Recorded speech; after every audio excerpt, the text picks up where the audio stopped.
everyone, and welcome to the American Scouser Podcast. Another Monday night, us three, the trio is back in action. I'm your host, as always, Timucin over here in Chicago. Gally and Bickler are with us. And are you guys not entertained? What a day it has been. So we'll talk about all that kind of stuff.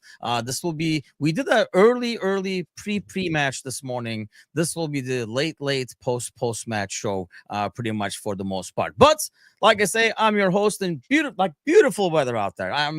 People might disagree, but this is my ideal weather in terms of temperature over here. No rain or nothing. It's beautiful out there. Hate to complain because I'm sure cold is coming out soon over here. But Gally's with us. Let's get the weather report from Massachusetts. I'll complain. No, it rained on and off today, but not in a bad way. It was like quick showers and then weather got better. But oof, that was a stressful afternoon. Going to be interesting to talk to you guys, see what you guys think. Some kind of energy, some kind of craziness, some kind of bad, some kind of good.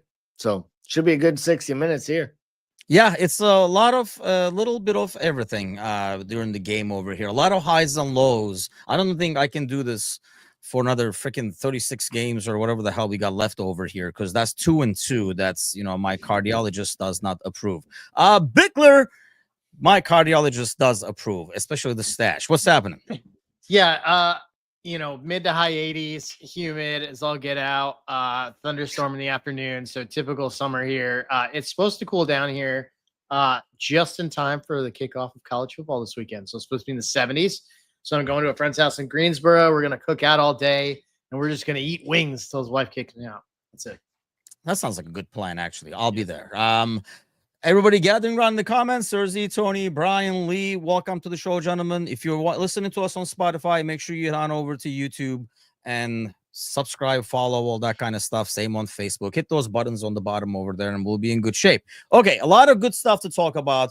So why don't we start with the best thing is what I'm thinking over here, which is, that's right, you guessed it, trivia. Okay, let's do the trivia. I'm all stocked up. Come on, don't be shaking your head, Bickler. You know you love this shit, especially after you got it right last week. And I have faith in you, buddy. You're gonna do it again, back to back. Well, go back to back, like Liverpool. Okay, here we go. Who scored the most World Cup goals while being a Liverpool player?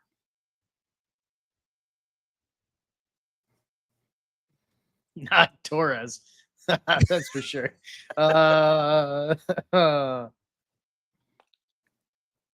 God, dude. There's no Google to save anybody on this one. I'll go. Listen, I don't think this is right. I'll go Suarez out of the gate. Good shout. Good shout. Gally, what do you have? I don't want to spoil it here. That was going to be my guess, to be totally honest, but I'll World Cup goals. And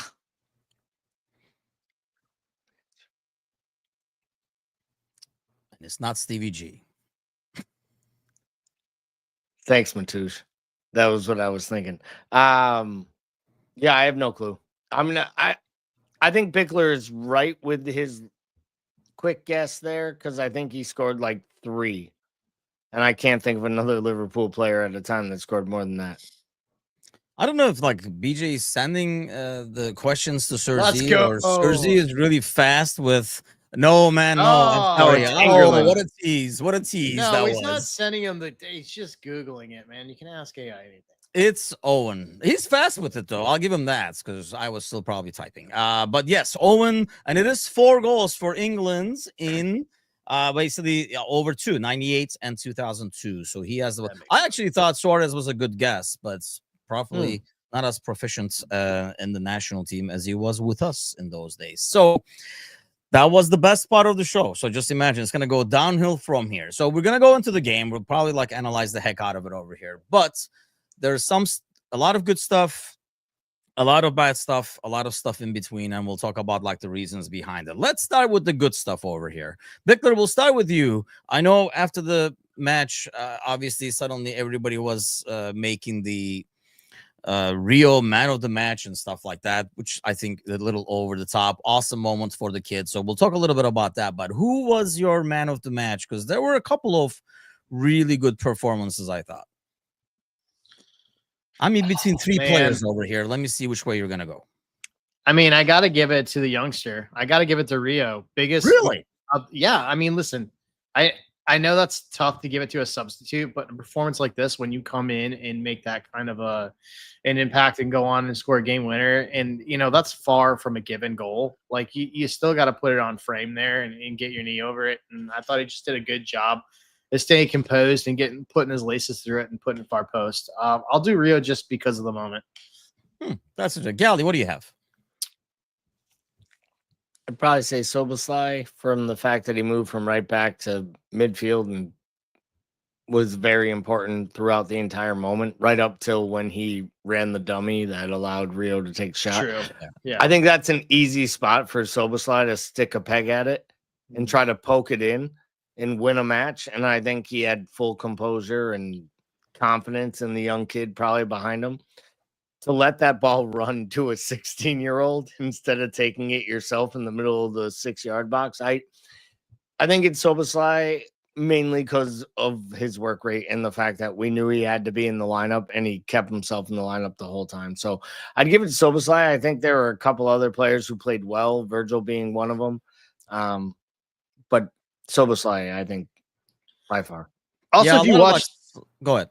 I was just gonna say, if you watch that play, like I think the most impressive thing is he had to know where Rio was. Yes, Like awareness. It's not like Rio called him off of it. He knew he was back there making that run, which is pretty impressive given his positioning there. Yeah, the awareness there to know that there is somebody behind and knowing that you have that defender with you, so he has nobody on him is something. And I think the Soboslai, there's a lot of Soboslai shots in the chat. I think pretty much everybody's going with Soboslai there, and I do think he was really good as a right back, I think, in the first half too. I know, a couple of people in Discord was saying Konate struggled because he was more of a right back than Trent ever was a right back defensively. So I don't think it excuses any of Konate's performance that there was a guy who was like a right back, like playing right back out of position. I thought Jones had an awesome game, by the way. I mean, that was my other, when I was comparing three players, I thought, he basically filled, we were talking this morning with Mateusz, things that normally McAllister does, almost like a point guard in basketball, knows when to slow things down, when to keep possession and stuff. Honestly, if we had a couple more Curtis Jones minded players, we could have probably kept this game a lot more under control. First time in a long time, I saw Curtis Jones take a position on the pitch that was in a place of leadership and actually own it for the whole time he was out there. And he created the first goal, by the way. He turned around and kept possession the entire time. For the first time in a long time, we didn't miss McAllister in a match he started. So yeah. I understand Jones is one of these guys. He divides the supporters group. It's always been that way, whether in a pub, you're in a group, or you're in a group chat or a WhatsApp chat or whatever it is, or you're on Discord or one of our StreamYards. He seems to always split opinion. And the truth is, all he does is make top level managers want to pick him and play him. And when they really play him? They play him when a guy's injured or a guy can't make it to the match because he's got a personal thing going on. And he always seems to put in a shift. And today I feel like I'm with you. I think he was probably the second best, maybe third best player on the pitch. It wasn't even close. I thought so because he was, like I say, he controlled the pace, kept possession. And we've always talked about, and there's a moment in the second half, right? We're on a counter. There's four guys in front of him. And he takes three more steps with the ball instead of releasing Gakpo or somebody like that. And I think, that's what we've complained about him in the past. People have complained about a lot of other stuff about him. But I think overall, that was his downfall until now. I thought today's game, he was able to distribute it, kept possession when he had to, recycle the ball when he had to. I thought it was really good. It was probably one of the best performances in midfield today. And the third one I was going to go with Bickler is probably Van Dijk, knowing he kind of kept that back line with the left back who's really struggling. So we'll talk about that. The other center back who's really struggling, and a midfielder playing right back. So I think even then, to kind of keep the piece in that box and clear, I think Tony was saying he cleared more crosses than Dracula. I mean, it was he was in there in every single of those long throw-ins. I thought it was a huge game. It probably went under the radar a little bit because we conceded 2 goals. Yeah, I mean, he had 11 headed clearances, so he's going to have to clear concussion protocol for next week for sure. But like, yeah, I thought he was fantastic. You're dealing with Kirkez, who's trying to find his feet. You're essentially playing two center back positions because Konate is essentially just not only if he's not a ghost, he's a liability when he isn't. So like, yeah, he's having to play for both on top of it. I agree with you guys. I thought he was fantastic. So as he says, I mean, this is kind of going back to what you were saying, Gally, that, like fans question Jones, but people, managers keep playing him. Why do you think he divides it so much? Is it because he didn't come with a price tag? Or is it because he, in the past, let's face it, he has had a lot of like inconsistent times, which is natural for a young kid. But when other young players go through those phases, I feel like people are a bit more forgiving as opposed to when Jones has done it over the last, I don't know, 2-3 seasons, maybe. We're going to basically do the pot calling the kettle black right here, okay? If you once made a comment that we only care about this kid because maybe he's a local lad from Liverpool, you can also use the argument that maybe the reason everyone shits on the kid is he's a local lad from Liverpool. And I know it sounds silly, but I once said that, like, if it wasn't for that, would we really care so much? I think Matu said something similar earlier today. Maybe it was in Discord or on your show where he made that comment. Like that was his thought about Jones. The truth is he's earned his way here by improving. And I've said this 100 times. If his name was Josuelu and he was Brazilian or Colombian, everyone would think he was really good who just needed to work a little harder to make it in England. But because he's an English kid named Jones, who came out of the academy, I think he's held to a different standard. I don't think it's fair. I think he has all the skills. And again, I'll go back to what Sir Z said, and I made the comment earlier. Top level managers that we respect so much, not only put him in the lineup, they claim and tell you how important he is every chance they can. Because I think they know he's the type of player that splits opinion. And I think when a manager goes that far to talk about a player, us laymen should probably listen. Yeah, I mean, Bickler, we did. I mean, back in the day when he was really inconsistent, and I still do think and go back to that. If he wasn't from like, coming up for the youth and a local lad, maybe he would not have gotten as many opportunities. But at the end of the day, he isn't probably one of the most, especially not in midfield, all around, because he can do the defensive, he can do the attacking. He's played in different positions. Heck, I remember Klopp threw him as left wing at one point, and he was playing there and stuff like that. And I think, those actually experiences I feel like have hurt him, because when we threw him on left wing and he had a couple of stinkers, Jones got to blame instead of, Klopp throwing Curtis Jones as a left winger, for example. Why do you think he kind of divides opinion? Even in the chat, I can kind of see some people agree, some people don't, which is fine and dandy. Yeah. But I think it's like kind of like you're in denial now if you think Jones is not. Yeah, I think it's a lot of things. I think there's a lot of factors at play. I definitely think the local thing's part of it. I think part of it is I don't think we ever adjust expectations out of what happens originally with a player. So when we have a player that comes and breaks out of the academy and scores a worldie versus Chelsea, and we think he's going to be an attacking prodigy, in our mind, if he's not an attacking prodigy, he's a failure. And I think that's part of it. I think the fact that like the goalpost, so to speak, on his career shifted in terms of where he plays and where he plays best, I think has impacted people's opinion of it. I also think that if you're not a midfielder who scores worldies, who makes is a destroyer in terms of tackling, or is basically an architect who sprays amazing passes all over the place. If you're not one of those three major sort of archetypes in midfield, I think you get lost for a lot of the casual observers. And I think they don't understand the things that you do and do well. I think if McAllister was not Argentinian and we hadn't seen that at a World Cup level, I think if Gravenberch wasn't a Dutch prodigy that came through the system with all the big names going after him, I think we would be saying the same thing about those two players until we saw otherwise. Yeah, I think when McAllister does it, we give him credit for controlling the pace of the game. Yep. when, like Curtis Jones does it, it's considered slowing the game down. And I think, especially on a day like today, I thought there was huge value to times where I was like, thank you. Like in terms of taking the ball, like getting it to an open side or taking a foul, clearing the pressure or whatever it might be. I thought he was the most sensible midfielder we had on the ball. And I don't remember, I was trying to pull up his stats and I will in a second over here, but in terms of like him giving the ball away and stuff like that, I don't remember a lot of occasions where I was like, dude, what the hell are you doing, kind of a deal. He did not do any of those moves. I think sometimes when he plays within himself, he's a lot more effective.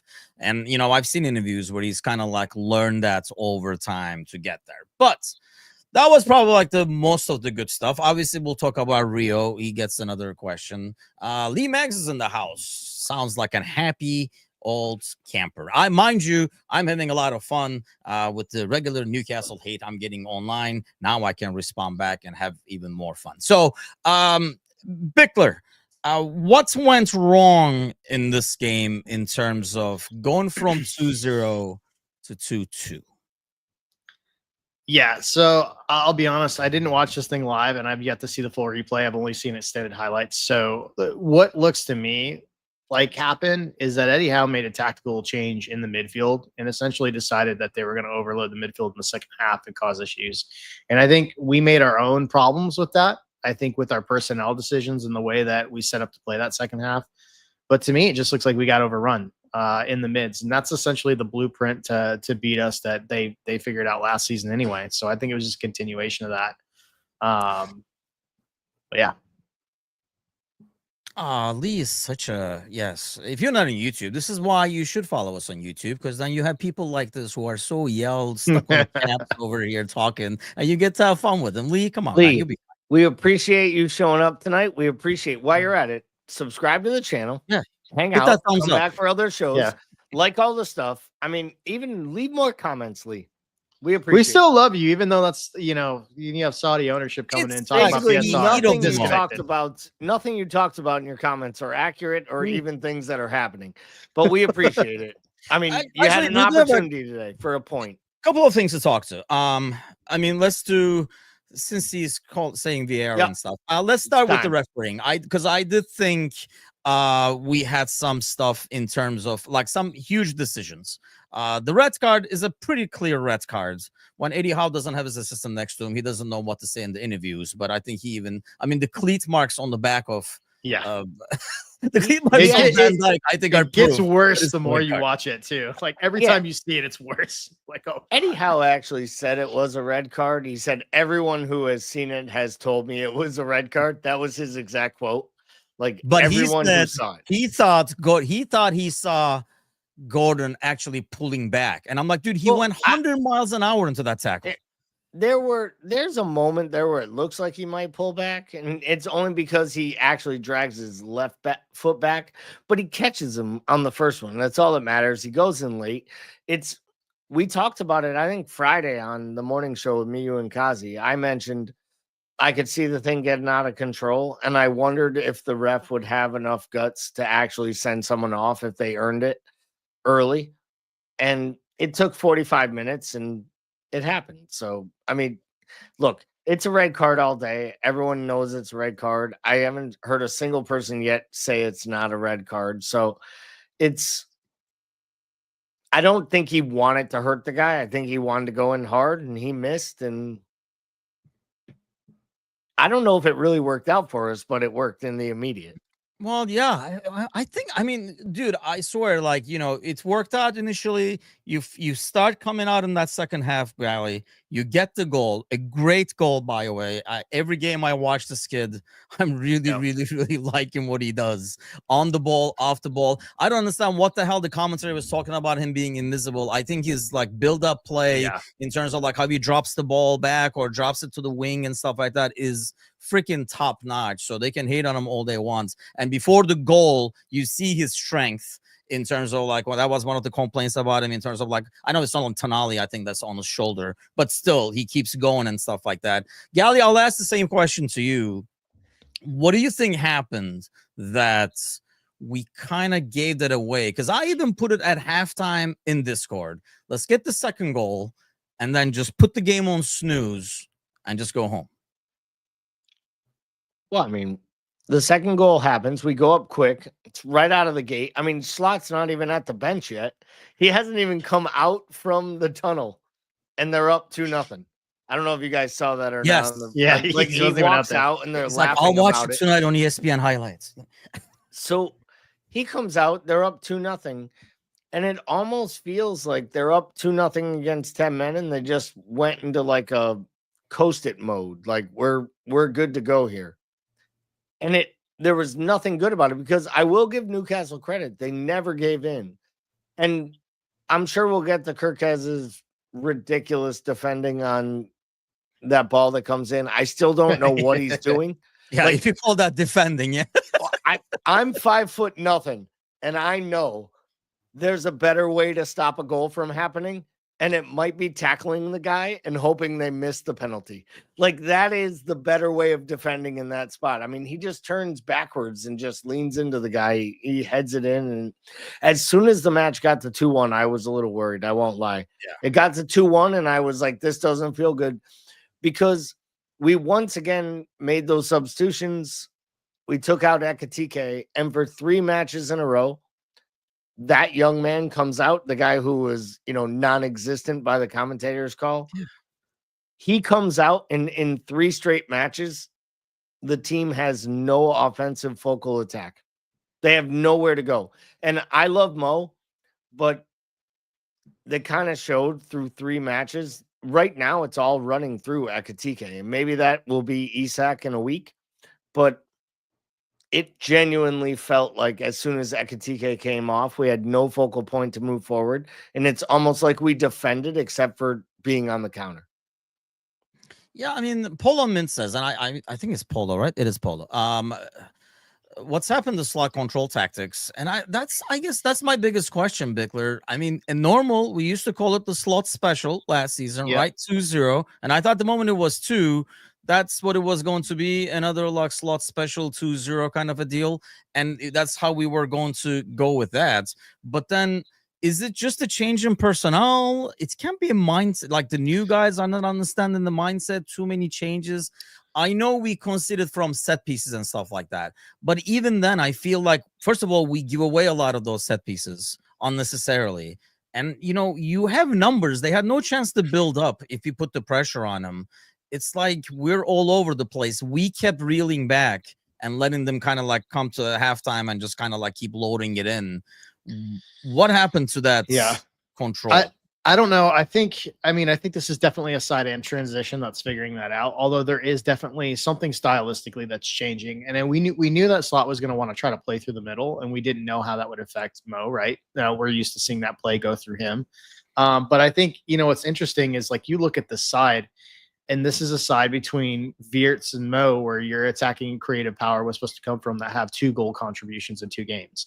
You have Gakpo and Hugo, which have 6. You know what I mean? And like that, I think that's an indicator of where we're playing through right now. And I don't know, like, I think at some point there needs to be an adjustment made, or there has to be some sort of settling, because I don't think you can go through this entire season with your 2 best players being on the peripheral. And that's what they've been. Even though, like, Wirtz is in the center of the pitch, I think that he struggled to be centrally involved. I know that he's making good runs. It doesn't seem like we're finding him, and maybe that's just going to come with time. But it is concerning when you look at those 2 guys and their lack of involvement overall. You think about, if Solo doesn't dummy that, Mo's not getting a goal involvement there. So, like, probably. So, I don't know. It's interesting. I do think there is something to be said about the way they're playing stylistically. There's also some, like, to me, it's craziness to be up 2-0 with the other team down to 10 men, and not look at Robbo in some form or function to come in and at least just hold the line in the back. I don't understand that. I don't understand the unwillingness to bring him in any capacity, and this like the sort of steadfast like clinging to, like, Kirkez and Konate struggling in there this was a thing where when Slot came in, we were like, yes, we're getting a substitute in under 85 minutes. Yeah. Like, right. And like, I feel like we're not only losing that, but we're also losing the rotation we liked. So it's like, all right, he's getting his players, but now he doesn't like the depth behind it. What's going on? Yeah, I mean, that's the thing. SSP says this does feel like more heavy metal football. It's kind of feels like a little off balance. But here's the thing. I mean, Ekitike, I see a lot in the comments about Ekitike like staying. I mean, we're assuming he said it last week, Gally, that he feels it after 60, 65 minutes. So he's not up to the Premier League pace of, giving in the 90s. So I totally get why in every single game, because you're exactly right. We have kind of struggled once you're like, basically you're pretty much your target guy is gone over there. But he can do the 90, and it's very clear that we don't have the subs. That's why this Isak deal or whatever we get is right. Let's start with, before we go to the substitutions, why are we so... I mentioned in the first half, there's a lot of times where Wirtz is running his butt off, getting open, and he's never getting the ball. And in the past, I think Curtis was the only guy today, because that's Curtis, like looking up to see where is Mo first whenever he got the ball. But nobody, it felt like we never went to the right. Is that tactical? To be fair to Mo, by the way, he did put one on a plate to Jones with an awesome freaking one-touch pass in the first half. That would have made it 2-0 and stuff. But like, it's almost like we're taking Mo out of the game. Or was that tactical on Newcastle where we were forced to go left? I think it was a little bit tactical on Newcastle where they pushed us that way. And I think the way that they defended today, they were basically running 2 to 3 guys at Mo the whole time.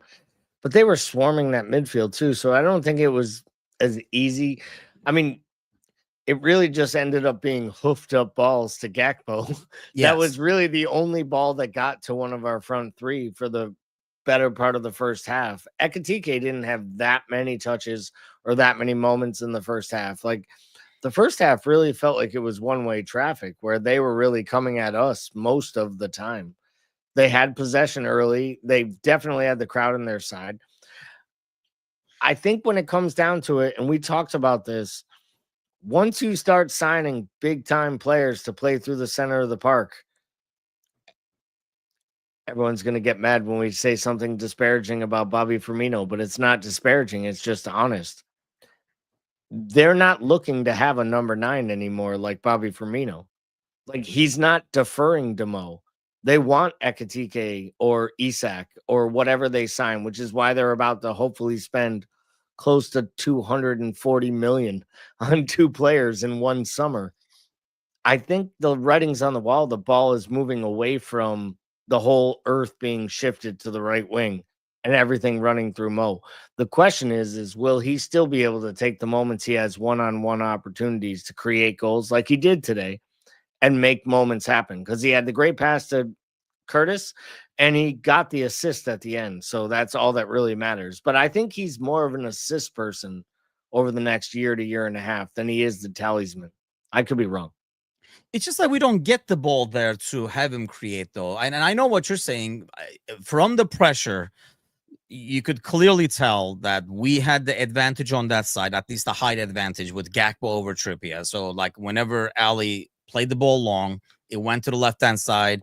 And to be fair, it's worked quite often where either Gakpo would bring it down or it would go over Trippier and, Gakpo would like go with the ball and stuff. So it was that matchup was working.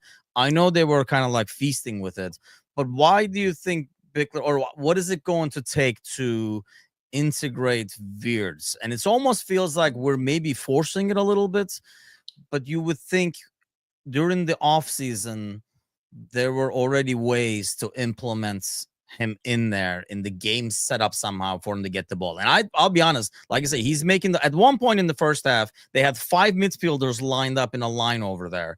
And Wirtz is like dancing in the background over there trying to get the ball. But, Konate literally looked at him 3 times. I did not play the ball to a wide open Wirtz making a run behind the line. And I hate Wirtz coming back to get the ball because that's when he gets dribble happy. And I don't want him losing the ball in the center of the pitch. What is it going to take to kind of integrate him into how we play?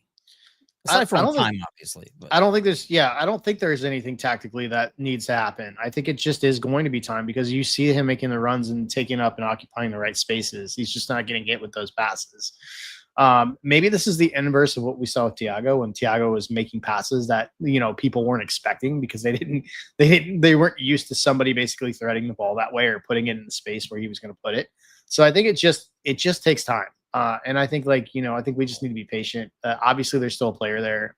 I'm not overly concerned with that as much as I'm concerned about, like, is this team able to sustain playing through the middle and having a player like Mo Salah be on the peripheral, right? Like, my major concern is, how do you get, like, we're playing well through the middle and scoring goals through the middle, but like, how does this look if we're going to keep Mo essentially as part of the fulcrum in that? Like, that's my main thing. Because, we saw this weird thing last year or 2 years ago under Klopp, where we started playing with Mo sort of isolated up top towards the right side. And we saw how it took us like a month and a half, 2 months to shake that off and get back to playing a system which really played to his strengths. So, like, can we run a system that integrates Ekitike, integrates Wirtz at his best, and still includes Salah? Like, that's my biggest question, is how do we get all three to sort of gel? And I feel it's doable. It's just not, just finding ways of, and let's be honest. SSB says we're being, people are just way too reaction. And I do agree to that. There's it's match day 2 and still a lot of, obviously, anything this early is kind of like an overreaction. And honestly, I did not think, Ali, we kind of knew there was going to be a transition period. And I feel like what's key here at the end of the day, we'll go back to talking about some of the stuff that's concerning, but at the end of the day, what's important is, as you're struggling and trying to gel, if you can, even though, it's not cardiologist approved, but if you can come back from St. James Park with 3 points while you're going through the motions and trying to put things together, you can't really ask for more. Mission is ultimately accomplished, even though not in the manner that you would like it to be. It's a positive. There's no way around it. It's the only way to look at it. It's 3 points in the bag. You didn't drop points.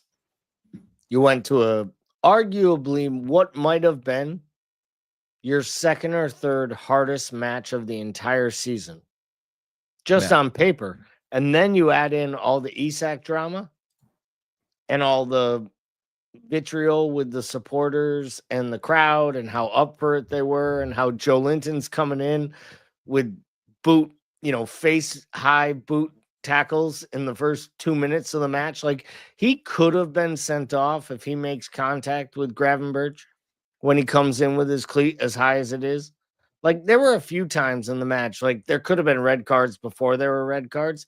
And I know I've already seen it. Newcastle supporters are saying Gravenberch should have been sent off in the first half because it was a scissor tackle and he took the guy out and basically chopped, was it Joe Linton down by the knees, or Bruno, whoever it was, he got early and he got the yellow.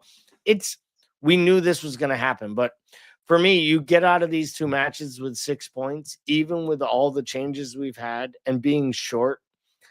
But 8 days, 7 days, whatever it is left in the window, they got work to do at Liverpool, and they've shown it in 2 matches. There's work to do at this side, whether we talk about it or not, or want to deal with it or not.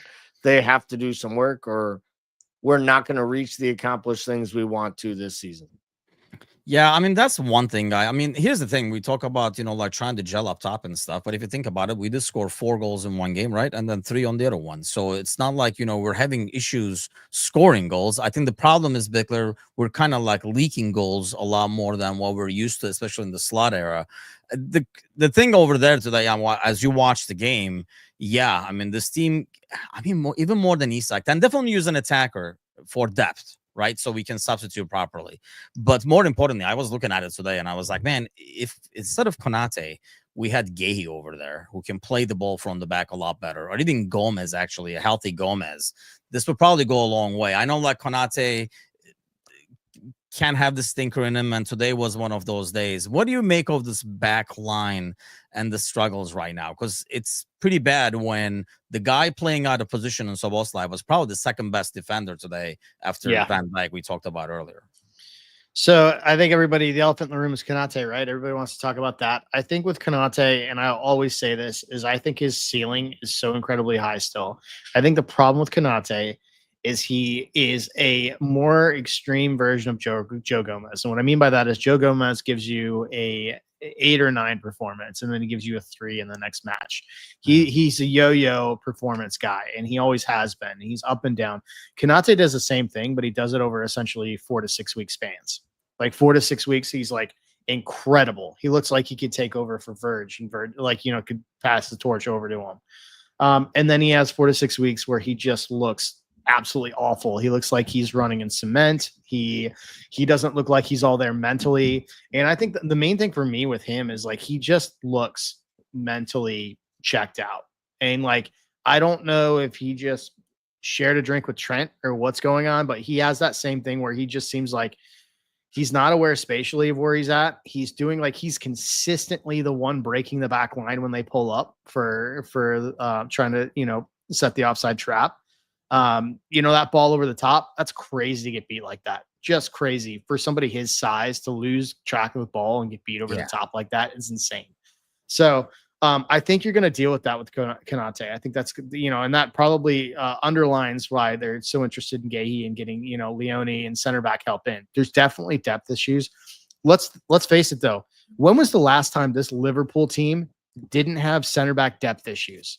Even when we had Nat Phillips, Kwanzaa, those are all options that we liked at times that the managers did not.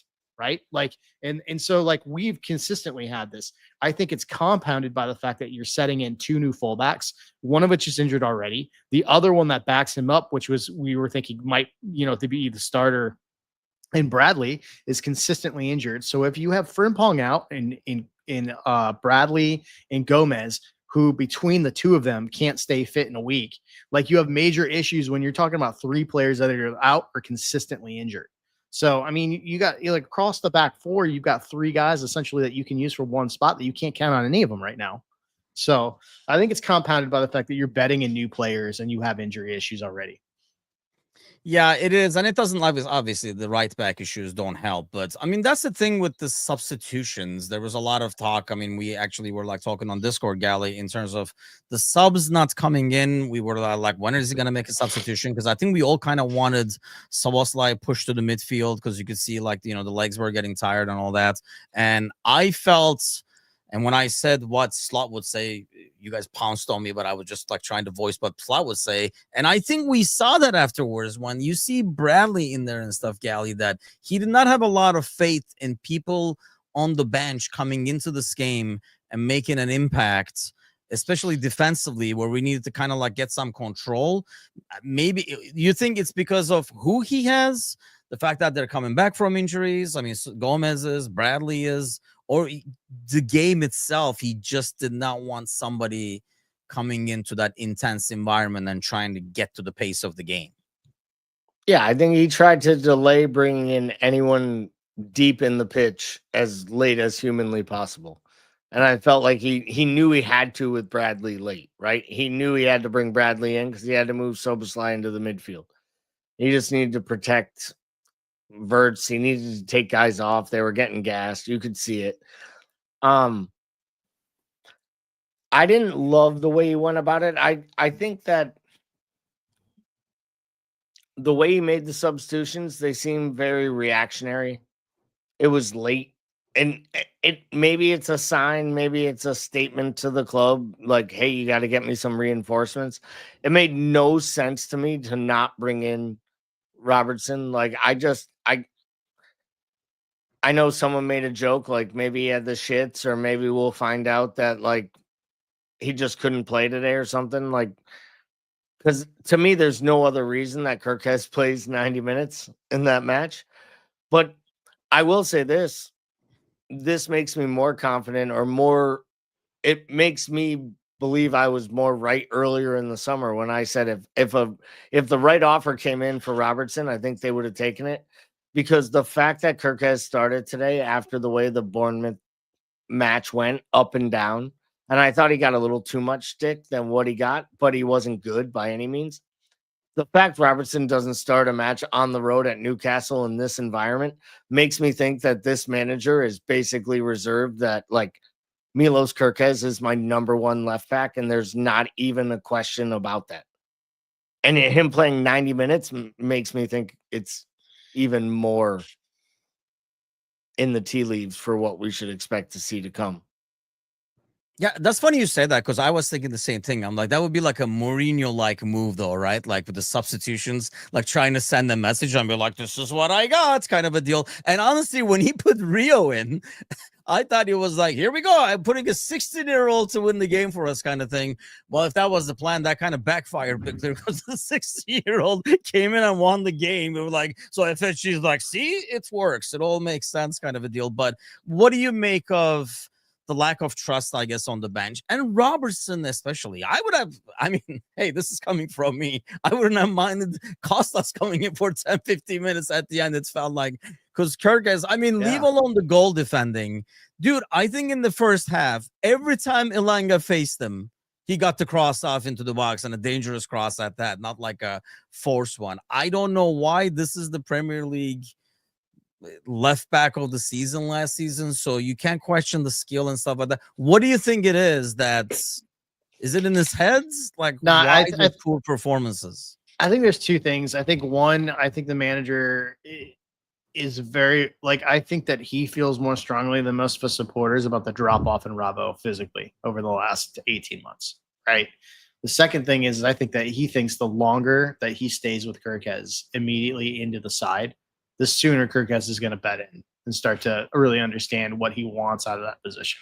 So I think he's just riding with it right now. I am concerned, we talked about how much we obviously love football under Jurgen. I think the thing that we all wanted was for him to better be able to compete against all four fronts on major trophies. And that was going to include having to use an entire squad. And now that we're like, we're sitting here and we're going to have a 300, maybe 400 pound window. I think the thing that we're worried about is like, we can't have a 400 pound window and then still not have the depth. And I think if you're looking honestly at this league right now, the one thing that scares me about Arsenal is that they do have the depth. They have the ability to absorb injuries in the plug and play, and we don't have that right now. In fact, our starting 11, when healthy, still has serious deficiencies if that back line is going to play the way it's played over the last two matches. Yeah, that's another thing, I guess, with Kirkes. The skill is there. Polo's asking if he can defend. I just said it. Like, this is the Premier League's player of the left back of the season last season. I don't think you get that without being a defender. Is it just a confidence thing, do you think, Ali? And maybe that's why he doesn't want to yank him. But then this guy has yanked Kwanzaa at halftime last year, so I don't think he has a lot of emotional investment in terms of people's egos getting shattered because of substitutions.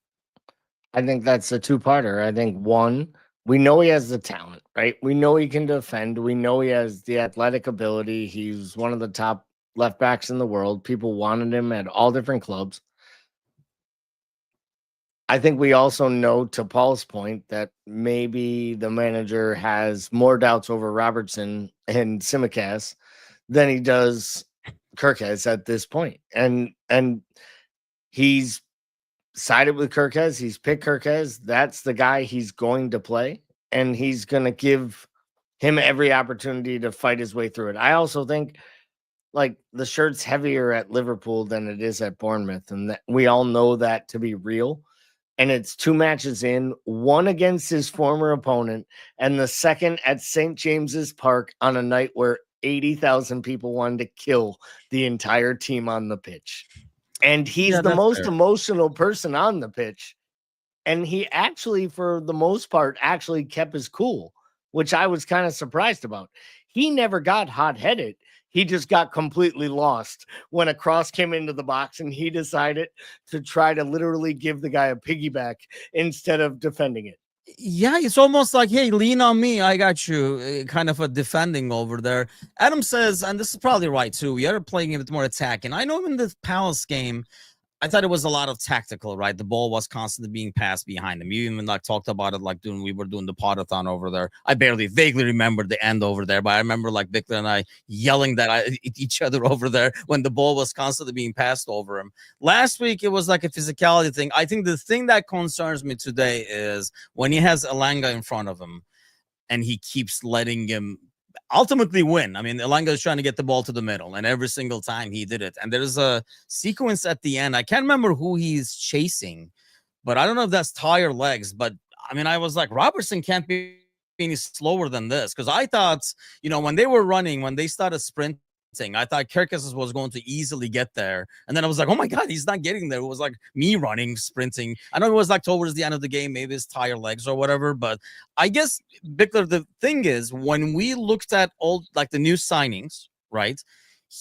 Maybe he's getting like way too much crap because he was the one that would be fine because he's coming from the Premier League. Whereas everybody else is who we were more worried about in terms of like, oh, they have to adjust to the pace and stuff. And it feels like he's the one struggling the most in some ways. I mean, I think most of that has to do with back to expectation setting. He's coming back from being named in the starting 11, for Premier League best starting 11 last year. And he's replacing a club legend in Rabo, right? Or at least a fan favorite, right? So I think it has to do with who he's replacing and how he came in. And, that's just an expectation. When he came in, we thought he'd set the world on fire. I mean, because he did so many great things and looked so good against Bournemouth. And I think at the end of the day, this kid is he's incredibly young. He's adjusting into a new side. He's probably set some expectations for himself that aren't reasonable either. So I think that, like, to me, he looks like a player who's not playing within himself. He's like pulling the same thing that we used to get on Jones about, where he seems like sometimes he's doing a little bit too much. And I think that's what, like, if we look at players like Hugo Ekitike, what he's really good at is making the game really simple. Like, and I think like it's some sort of phase or facet, like I think Kirkes is going to have to boil this down and start to make this thing more simple for him. Speed says this felt like a Champions League knockout game or a big game. It did. It definitely did. And I think it goes back to what you're saying, Gally. And Van Dijk even mentioned it after the game that, they knew there was going to be a lot of hoopla with the whole Isak saga and stuff. This would have been a tough away game the way it is. And then they had that on top of it. And obviously some of that fan stuff was going to spill onto the pitch. Another thing I took out of Van Dijk's interview post-match was when he talked about Rio, and we should probably talk a little bit about Rio as well, in terms of what they were talking about, like Rio, like the moment and stuff like that. And I kind of liked how he said it without saying it. Like, there are a lot of guys in that locker room that will kind of help him celebrate and be humble and do all that kind of stuff at the same time in terms of working hard. Is this Rio substitution today desperate times, desperate measures, or a moment like this does it really propel the kid? It's funny because we said the same thing about KSL last week. So I'm pretty much asking almost the same question, but putting in a 16-year-old kid. He's going to be, to be fair, he's going to be an old man. He's going to be 17 in 4 days over here. But does it kind of change his status just because of this appearance? I mean, it gives more credence to the people who are screaming for him to play. I think that's absolutely something that's fair to say. I think when it comes down to it, Rio had 0 appearances, and he didn't get off the bench in the Charity Shield when they had a match that required a match winner. He didn't get off the bench against Bournemouth. This almost shows it was a different roll of the dice, right? The manager had one last kind of toss out there. He said, screw it, let's do it. And it just worked. I still think if he's your 6th or 7th attacker, you've done really, really well in the window. If he ends up being your 5th attacker, you failed your club to prepare yourself for an upcoming season, because he's 16 years old and there shouldn't be that much pressure on him. Not on him, not on the young Dowman kid at Arsenal. Like, it's great these kids are playing in the league, and it is mind-blowing that he was able in that moment at St. James's Park in the 97th or 98th minute to wrap his foot around that ball and hit the side netting, because that was not an easy little finish. Like, I thought the best quote was after the match. I forget what player it was. It might have been Mo. Said 7 of the 10 guys on the pitch take a touch there. The kid wasn't smart enough to try. Like, the kid was like, I'm just shooting it. Everyone else maybe thinks about taking a touch and trying to slot it in and gives a defender a chance, or something happens, right? Like, I just think it was a special moment for a special young player. I still think it's the best thing in the world if we don't see another one of those for a long time. Yeah, Ali says it doesn't hurt his chances of getting more minutes. And I think, I agree. And it was probably, Sergi says it was a desperate substitution. It probably was. I don't think if you have the depth that you need, Bickler, and I think we saw it again today, that there is a bigger need for depth. I don't think we see him as much, but he will definitely get his moments and minutes in like League Cup games and FA Cup games and stuff like that. How much do you think today? I probably asked the same question to you last week about Chiesa too, but how much does today's goal? That is very well taken. I like the side he goes to as opposed to the other side, because there's no way of saving that, because he's already sliding towards his right, so he's not going to dive to his left and stuff. But you're the striker, so you know better than anybody. But do we get to see more of him because of how he used this chance, or does he kind of count it like, I struck gold on this one, never again, because I didn't really want to do it?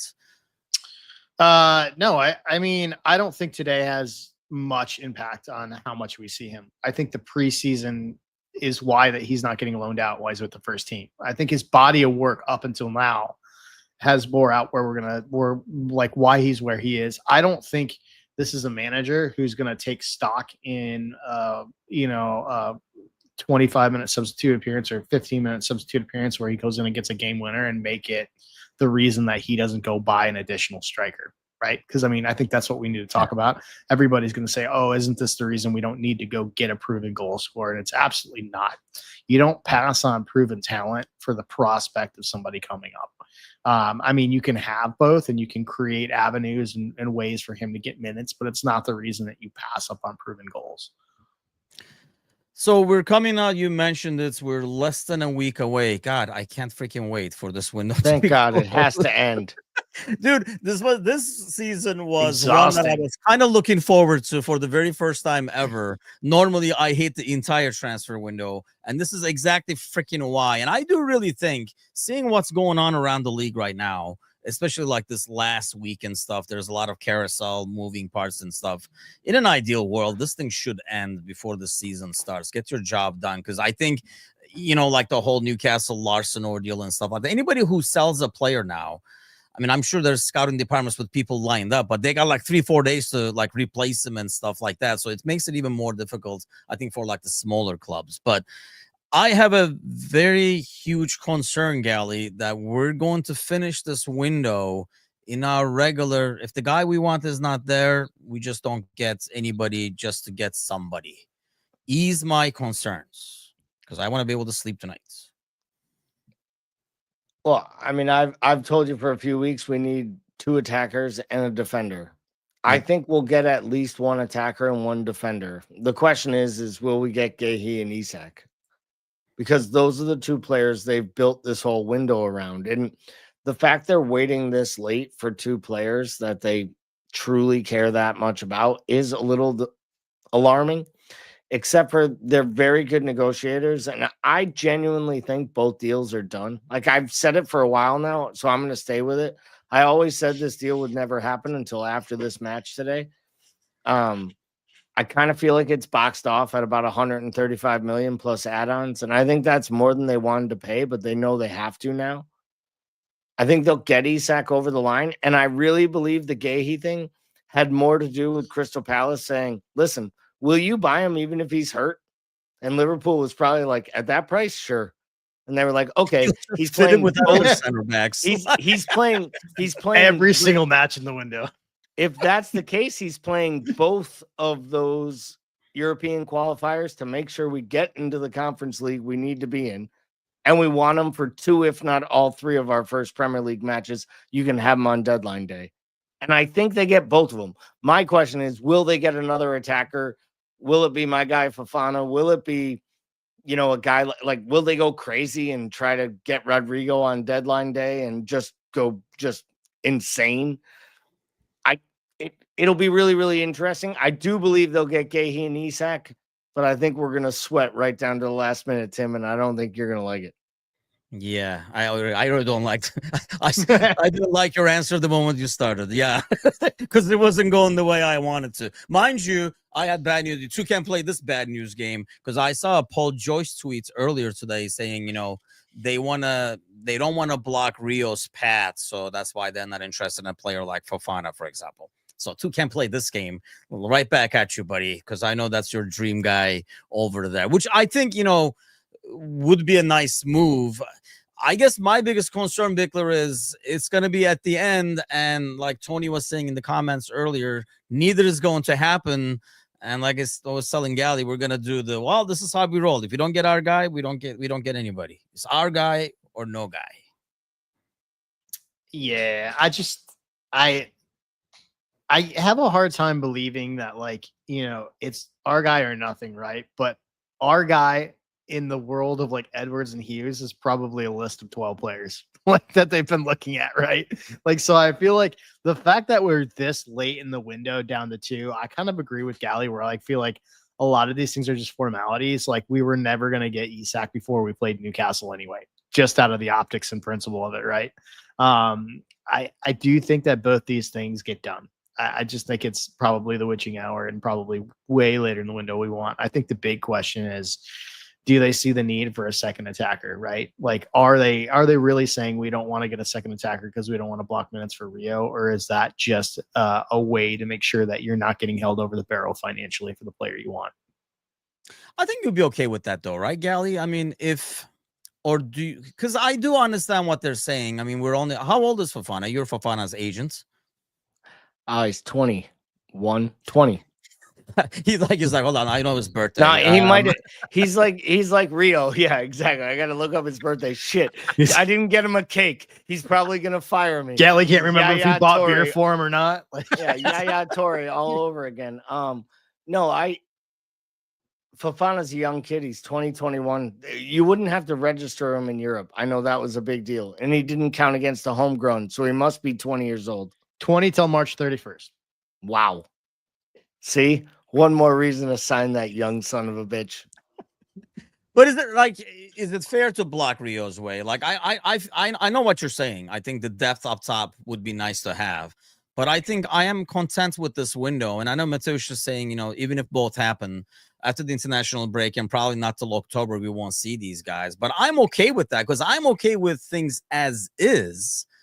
If you just take a snapshot picture, but knowing how the season goes and more Champions League games and stuff like that, we already see the depth can be an issue. So it's only going to get worse. It's never going to get better, because you're going to keep losing people along the way. But if we get Isak and Gehi, are you very content with that squad in terms of depth, even if your boy isn't there? Yes, I would be confident there, because I believe, and you made the comment earlier, like I asked you asked both of us the question last week about Chiesa, right? I think today you did see that last week's goal mattered, because on 75 minutes in this match, the manager decided he was an attacking sub he was willing to put in and try to help win a match that he needed to win. And I know it's baby steps, but for those people who love to sing the song, or those people who want to see him be given a chance, he got more of a chance this week than last week, which was more of a chance than he got all last year.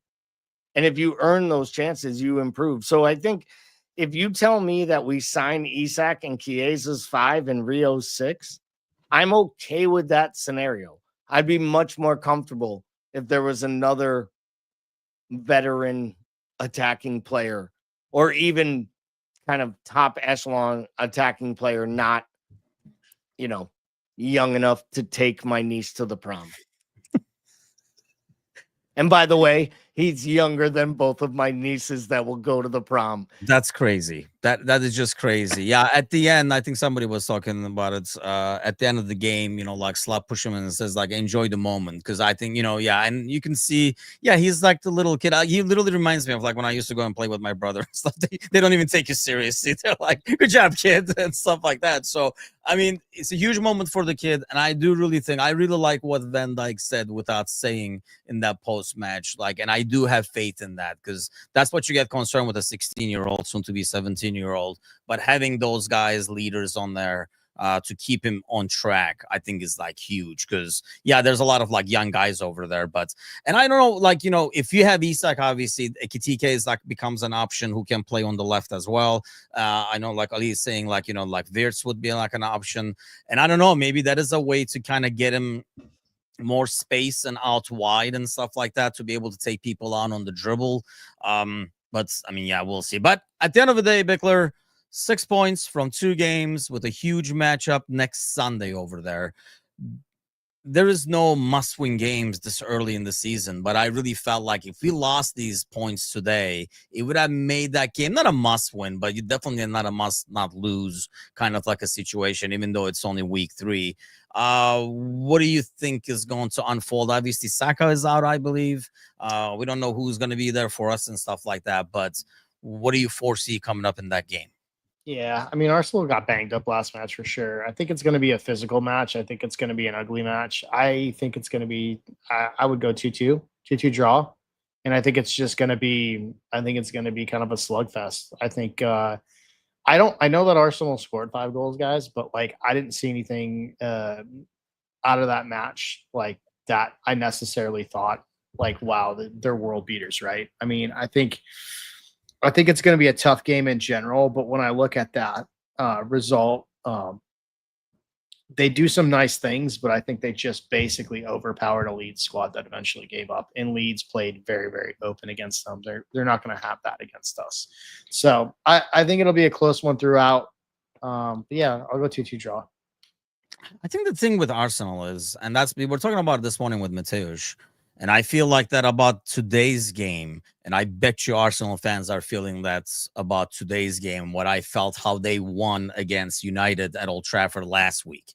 It was like an ugly set-piece goal is the only thing they mustered against United, but they got the 3 points from a tough, at least on paper, tough away game. I mean, going to Old Trafford is never going to be easy for anybody, and I feel like probably Arsenal fans feel the same way today. One way or the other, we should have been easier, but we got away with 3 huge points from an away game. The thing they got going for themselves is like the set pieces. I mean, even that in that Leeds game, the thing like that opened the floodgates was, again, a set piece goal, which, mind you, worries me because we're not very great at defending them, and we're going to be taking them on next week. But Gally, what do you foresee happening next Sunday? I'm going to say we find a way to get the win and get all 3 points at home. I do think a draw would make sense, and it wouldn't be the worst thing. To be honest, I'm just picking this really because I can't take for another statistical notch in Mikel Arteta's belt. And I think it's 23 consecutive matches against the top 6 that they haven't lost, home or away, which is pretty impressive when you think about like the bigs. And those are top 6 at any point in the standings when they said it again. 23 games that they have not lost. They have not lost. Now, I don't know what the exact win record there is. It's a pretty decent record. I think it might be like 16-7 or whatever it is, but they've done well against better sides, and it makes sense because they play competitive matches. I bet there's a ton of draws in there because that's what they do. Yeah. But I think this could be a match where we come out at some point, we are going to put it together. And I think we talked about Virgil tonight being the best defender outside of, Szoboszlai. And Ali once again had a couple really big key moments where he was really good, both distribution and kind of breaking play down and giving even an angle for people to pass to. Because at times in the first half, they needed an outlet, and it was the keeper. Yeah. And that's when things aren't going well. I think we nicked this one 2-1, and it'll be sad. We'll probably be up 2-2. There we go. Mateusz helps me out. It'll probably be 2-2, and we'll end up giving up 1, and then it'll be squeaky bum time towards the end. But I think we win it 2-1. That's what I was going to go with. Let's be optimistic, damn it, Gally. Let's go with the 2-1 win at home. I mean, it's going to be. Somebody said it's a 6-pointer. I think, I honestly do think, though, especially Arsenal coming to Anfield, would be okay with a draw. Sir Ali is going with 3-1, the Turkish special. But yes, that could be. I mean, I'll take it. I tell you what, 2 games. I've aged like 2 years this season already. And literally at one point, I did utter the words, I hate the sport. I think it was like they were taking the corner kick when we were up like 3-2 at the end. I'm like, just way too much pressure. I can use a game where we kind of like sit back and watch, but God knows when that will happen. This team sure makes it interesting. every freaking time. But are you not entertained? Like I said, it was definitely entertaining. Dogs are happy. Everybody's happy. Got the 3 points. We'll talk about this match, I'm sure, throughout the week. A lot of talking points. So I'll be back tomorrow morning, actually, with Mark. So do tune in then. 9 o'clock Central, 10 o'clock Eastern, every weekday morning. But have a great week, everybody. Enjoy the win. Go watch some highlights and make fun of your fellow Newcastle fans. I'll see you guys soon. Take care.